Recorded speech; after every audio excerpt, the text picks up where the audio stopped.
This week on the WIU Football Coaches Show, Western Illinois rallied to defeat rival Illinois State in the team's 100th meeting.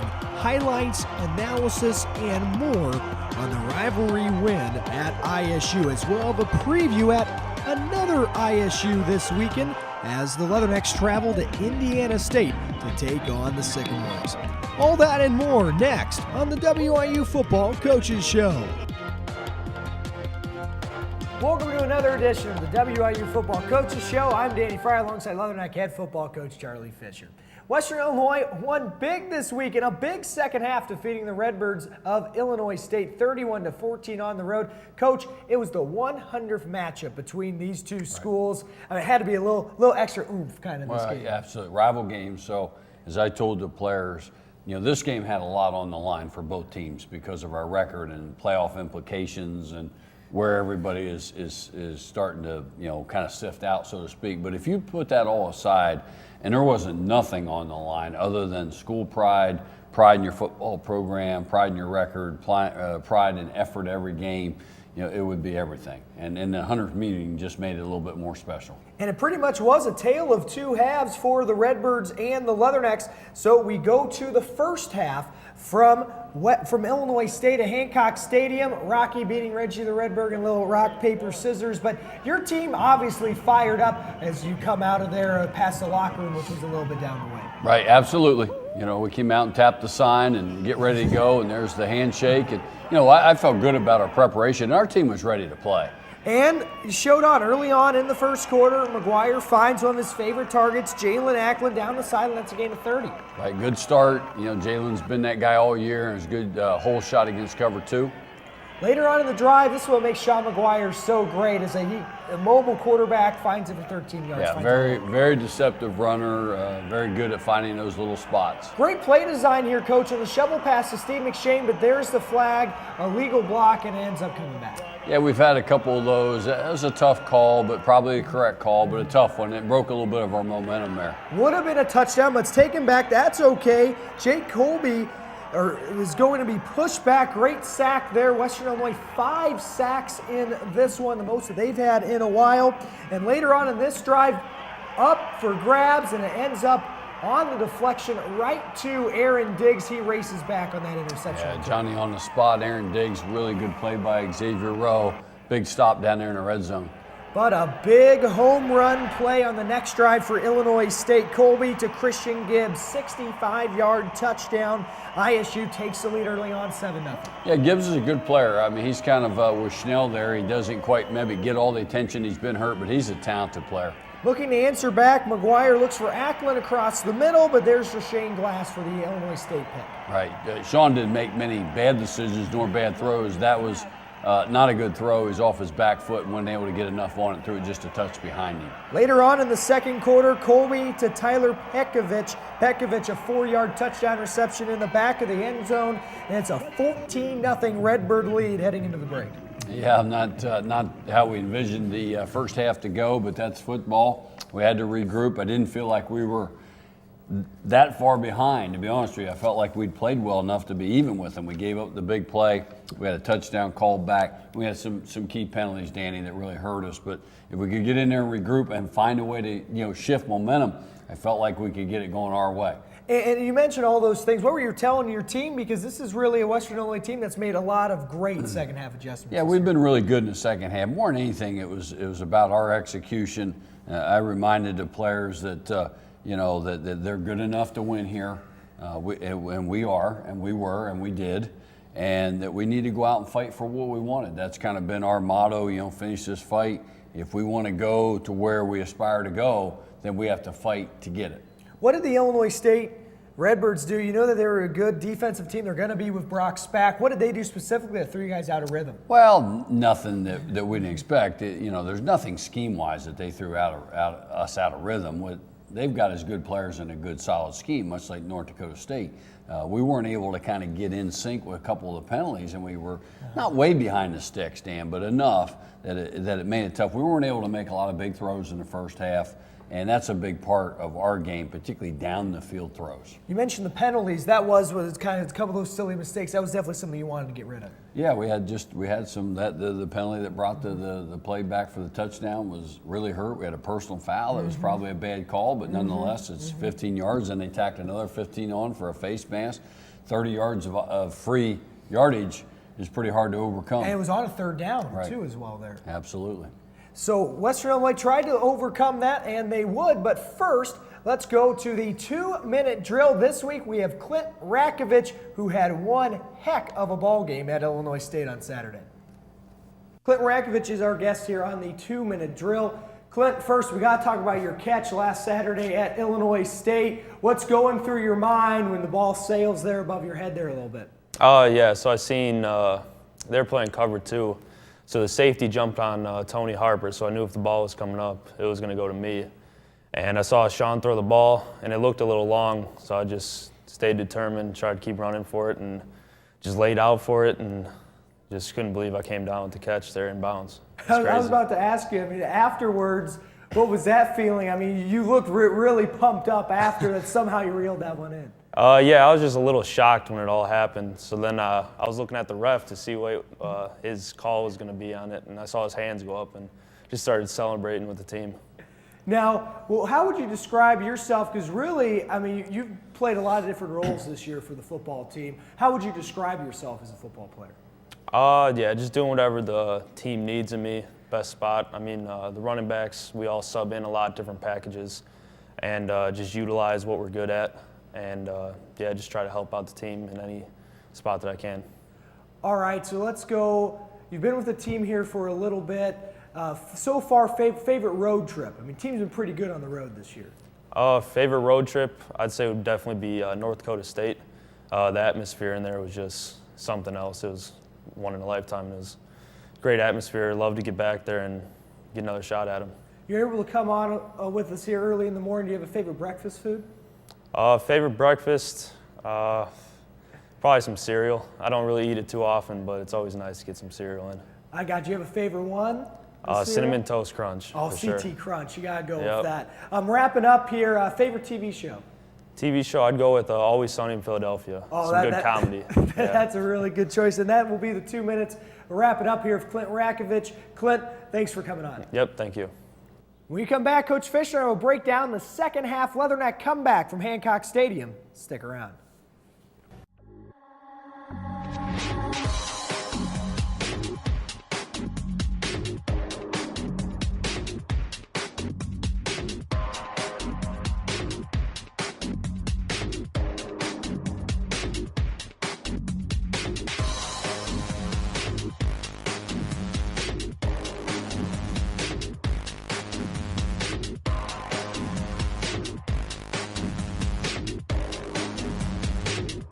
Welcome back to the WIU Football Coaches Show. I'm Danny Fry alongside Leatherneck head football coach Charlie Fisher. Western Illinois football trailed Illinois State 14-0 at halftime. Coach, at this point, where do you think your team's at trying to get the offense rolling? Well, we had a good halftime. We made some adjustments. More than anything, we just need to play better. We did. We need to make some throws down the field. I felt like that was imperative that we attack them vertically. We did. Made some big plays in that first drive. I think we got in the end zone in 4 plays. And when you do it that quick against that good a defense, you create some energy quickly. And we go to the second half highlights from Hancock Stadium in Normal, Illinois. 100th meeting between these two teams. We've talked about it before on the show. Western Illinois, a second half team. Let's see how they bounce back. McGuire on the opening drive finds Tony Harper. That's a gain of 37 down the sideline. Harp showing his speed. Right, really good play design there by our offensive staff and a good throw by Sean under duress. Very next play over the top down the sideline to Brandon Gaston. 50-50 ball. He comes down with it for the 35-yard touchdown. The Leathernecks are on the board. Sean McGuire's loving it. Yeah, Sean, great leader. What a great throw and a catch. The catch by Brandon Gaston was outstanding. And then Western Illinois going back to Tony Harper through the air. And you mentioned Western now trying to figure things out through the air, and they did down to Jalen Ackland. The penalty was against Illinois State, puts him right down there, knocking on the door in the goal line. Two big plays. Tony Harper had a heck of a ball game, and then Ack with what he's been doing all year, and then Clint finds a jet sweep for a touchdown. Jet sweep in from 1 yard out. That evens up the score at 14. Then we go to the next Leatherneck drive. Sean McGuire back again. It's a post route to Jalen, or there's a sack here rather. Pete Swenson getting back in there. And then how about Sean McGuire? Airs it out to Jalen Acklin. And Ack, again, I mean, he's knocking on the door for most receiving yards in a single season at Western Illinois. Sam Croce on the same drive. That ends the third quarter with his field goal, 17-14, Western Illinois. That takes us into the fourth quarter, Coach. ISU trying to catch the Leatherneck snapping with a fake here on the punt, direct snap, having none of it though. Yeah, our special teams was special all day long. We played really well on all phases. Particularly there on the fake. It was outstanding. And then, how about this to Clint Rakovich, an outstanding catch, Coach. Somehow, Rat Dog reels it in the back of the end zone. Outstretched arms, they would look at it, and the call would be confirmed. Yeah, outstanding play. I call that the catch and normal. And Clint is just such an outstanding young man. He works hard, and I'm glad he's with us. And how about the following kickoff, special teams coming up big again, a big hit on Markel Smith. The ball pops loose. Western recovers at the ISU 20. Two guys, really our whole kickoff team was outstanding, but in that play, Larry Harleston with a big hit, Zach Glisson with a big recovery, and how about this play by Sean McGuire on 3rd and long? 3rd and long, had to move the chains. They do so to the 5-yard line, completes it to Brandon Gaston over the middle. Next play, all you got to do is hand the ball off to Steve McShane. He gets the job done, spins in for 6, 31-14. The Leathernecks feeling good at that point.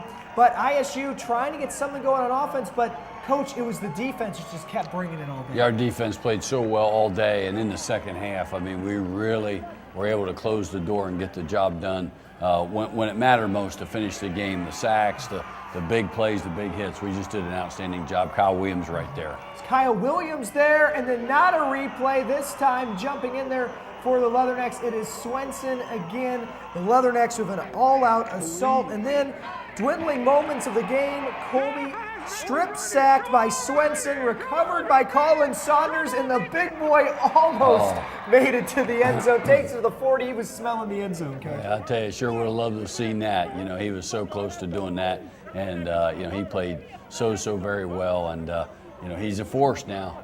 He's a force. He's an ex-running back, so he gets in the open field. He wants to do that. Hugs all around. Yep. This really was a big game to everybody.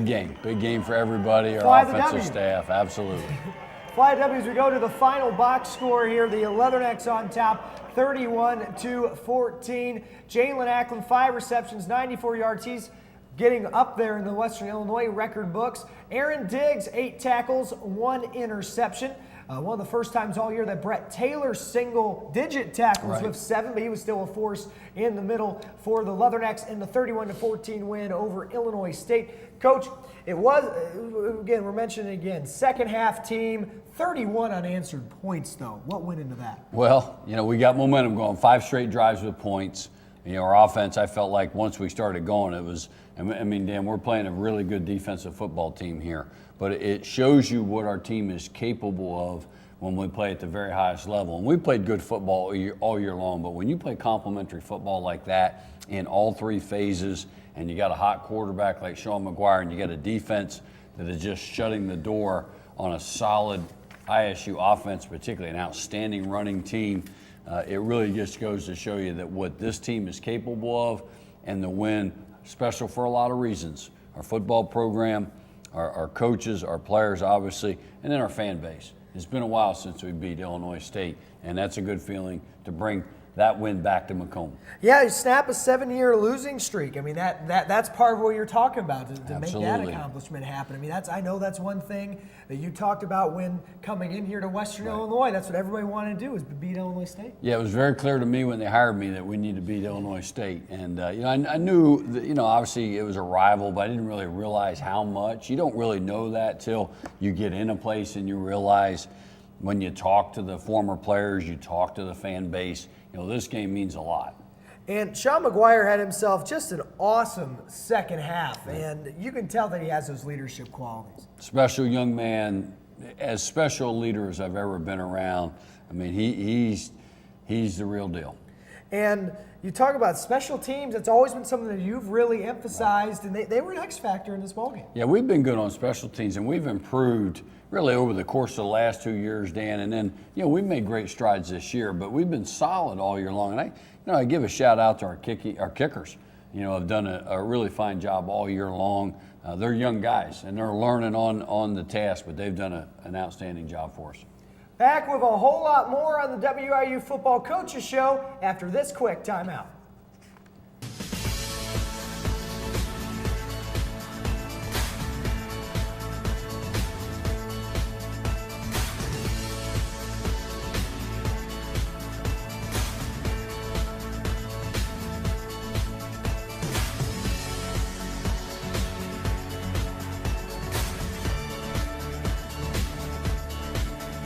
She wins the game! She wins the game! The Leathernecks win!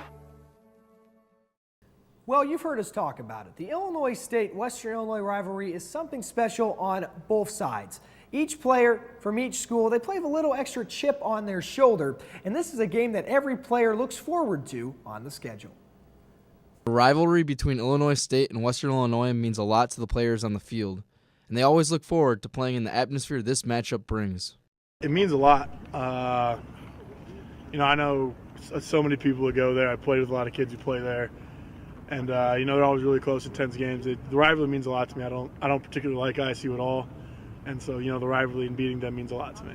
It's a very important rivalry to me because coming into college, ISU was actually showing interest and recruiting me, and then towards the end of the process, they stopped showing interest immediately. So it kind of made it more personal. The atmosphere is great. It's just a really intense environment. Every time we play each other, both teams are bringing their best game. Both teams are playing as hard as they can to win because, it's in state. We're 2 hours away. The programs compete for recruits. Being the 100th matchup between the two teams, there's a little something extra on the line this time. Oh, yeah, most definitely, because we won't be around for the 200 matchup. So the 100 matchup was pretty good to win and tell my kids, played ISU in the 100 game and we beat them, especially at their place. I guess, yeah. Not maybe because it was the 100th matchup, but it was pretty cool to be able to win that. It's kind of a historic game. We've been playing a long time. To be able to say we won the 100th matchup is pretty cool. This was an even bigger win for the team because they got the job done on the road. Playing at ISU, that game meant more beating them in their own place than it would have here because going to their place for the 100th matchup, and we needed that win to also clinch a playoff berth. It was very important for us, and our backs were against the wall, and we just came in fighting every play. It's cool beating them there, having the rivalry there. It's that we're going to come into their territory and we're going to beat them. It's there in the back of the mind because it's their house and we're supposed to be their rival. We come in there and beat them. It's always nice to beat your rival at their place and keep your playoff hopes alive. For the WIU Football Coaches Show, I'm Brendan Reedy. Coach, we talked about a little bit in the last segment as well, but what do you like best about this rivalry with Illinois State? Because they're two teams that are really similar. Obviously recruiting battles as well. Yeah, it's like playing against your neighbor in the backyard. It doesn't get any better than that. It's no different than if you were, on the cul-de-sac and your buddies are down the street at one end, you're at the other end, and you get your team, they get their team. It's the same thing. They've got a team, we've got a team. This thing's been going on for 100 years, Dan. So when you've been playing football that long, that's a true backyard brawl. Well, every year since the 20s, I know you're kind of a history. Have you went back and kind of looked back at some of the history? Yeah, the like most rivalries, there's an ebb and a flow. You'll see like a stretch by Western, you'll see a stretch by Illinois State, then you'll see kind of bouncing back and forth. And it just so happens when I took the job, the ebb and flow is going to Illinois State at this time. We want to turn that tide. I've got great respect for Illinois State, their program, what Coach Spack does. And, I got great respect for our players, and this game means a lot. We were going to tee it up and go. There was so much on the line beyond the rival game also. I don't think you can understate what was on the line for both teams.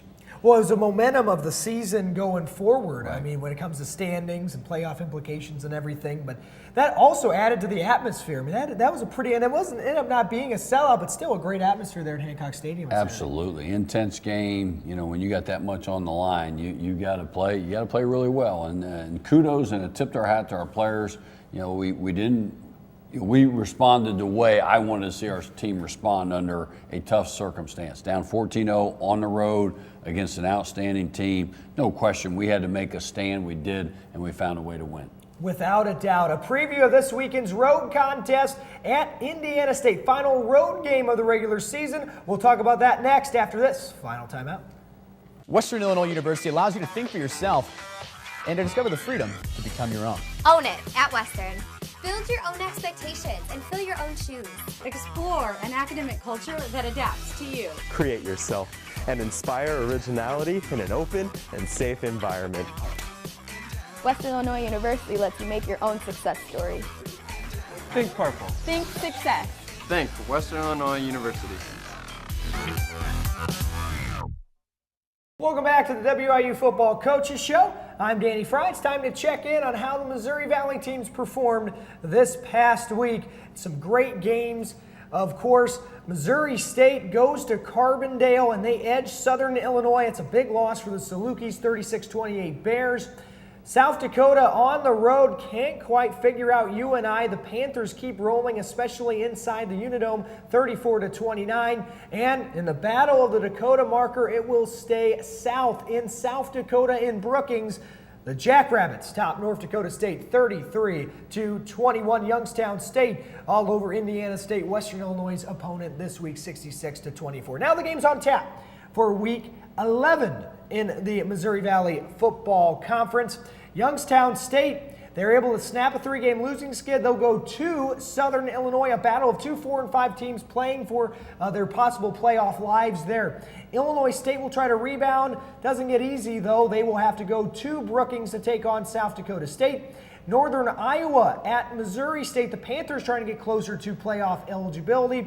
And probably the game of the week, arguably, in the Missouri Valley this week is South Dakota at North Dakota State, a showdown on Saturday afternoon inside the Fargo Dome. But the Leathernecks will go on the road for the final time this regular season, and it will face the Indiana State Sycamores. Now, Indiana State 0-9 on the season. They're looking for their first win. Now, Coach, I mean, you're going to hear the phrase trap game. You're going to hear all this thing. But how do you prepare your team to be really hungry against a team that's hungry themselves looking for the first win? Well, at the end of the day, we always make it about us. Indiana State is who they are. They've got a good young football team. I mean, they're trying to find their way to a win. They're playing a lot of young players, outstanding coaching staff. Coach Mallory's been a really good coach for a long, long time. And, you can see that they're not that far away at times. Now, they've had a couple tough ones. They've had a tough stretch of games here recently. I think the bigger picture, though, Dan, is about us, our energy, our focus, our preparation, our desire and our will to get the job done. It's that simple. We've got a lot on the line. We have to show up. We can't drop our shield, and we need to go there and play good football. Obviously, you don't want to overlook the Sycamores, but when you are looking at the Sycamores, what are some things that they do well? Well, offensively, they've been pretty hot lately. They've got an outstanding running back in Booker. Bob Pugh's an outstanding receiver. They got a tight end that's got 46 catches. They've got guys that are making plays at the skill positions. They've rotated quarterbacks a little bit. That always can lead to some, inconsistency. Defensively, they're trying to make improvements. They've made some changes with their scheme and what their basically overall design is. But again, I just go back to, as much as anything, it's about our preparation and being ready to play. And now your team is 5-1 on the road. I mean, Right. What do you guys do to prepare to play for all these road games? I mean, when you look at everyone looked at the schedule, wow, 7 road games. How are they going to handle that? Obviously, handled very well so far. Really, really proud of where we are. 5 wins. There's only 21 teams in the history of the league that have ever done that. This team became the 21st. That's rarefied air. We can go another step into an ozone that hasn't been, teams haven't gone to with 6 wins. And that's special to me. It's a mindset, Dan. It's a mindset. It's that road warrior mentality, that road dog mentality that we're going to go in there and we're going to go in and take it. And it is truly a mindset. Well, the defense played great last weekend. And how are you planning to get the offense? I mean, it's Indiana State team that's given up some points. What are maybe some flaws you kind of see in that scheme? Well, at the end of the day, they've had a little bit of a hard time stopping the run. That's a starting point. You got to be able to run the ball on them. Now, what they've done to change gears is they have really loaded up that box. They got those safeties playing low, so that's going to help them. You're going to have to make some throws on them, no question about it. You have to go in there and play good football. You can't help them. It's a young team searching for an identity. They're playing hard. They're playing with great effort. You can't go in there and help a young team that's searching. You got to continue to somehow create doubt, and you create doubt by playing well. It's that simple. Coming up at the end of the schedule here, always talking about things improving. You know, what can our team improve on? What do you see? What are some things that your team can improve on? Well, just consistency more than anything. When we play really well, we're very hard to beat. And, I think any coach would preach that. We've had an issue with penalties. Some penalties are a little bit overstated. A couple of those were effort penalties, Dan. So you can't, in the game of football, that's going to happen. It's those pre-snap, post-snap penalties that drive a coach crazy. It's the concentration before the ball snap, jumping off sides, or a illegal formation, or the lack of concentration and emotional control on a personal foul at the end of a play. And that's all things that Western Illinois will try to shore up before traveling to Memorial Stadium in Terre Haute, Indiana. Kickoff is set for noon. The Leathernecks and Sycamores. Western Illinois head football coach Charlie Fisher, thanks again for coming on the show. I'm Danny Fry. Thanks for watching.